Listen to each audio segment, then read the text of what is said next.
ଏଇ ତୁଳସୀ ଛିଡ଼ା କଣ କରୁଛ? ଆଜି କିଛି କାମ ନାହିଁ?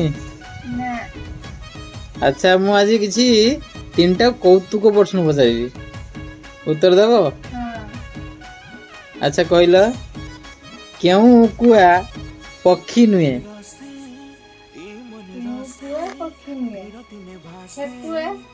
ଠେକୁଆ ରାଇଟ।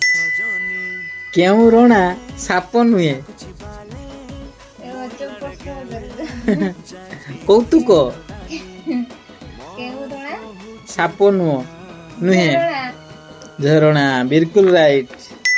ଆଉ ଗୋଟେ ଲାଷ୍ଟ, କେଉଁ ହାଣ୍ଡିରେ ଭାତ ନାହିଁ? କୁହ। ବିଲକୁଲ ରାଇଟ, କଳାହାଣ୍ଡି ଜିଲ୍ଲାରେ କଳାହାଣ୍ଡିରେ ଭାତ ନାହିଁ। କହିଦେଲ ଆଉ।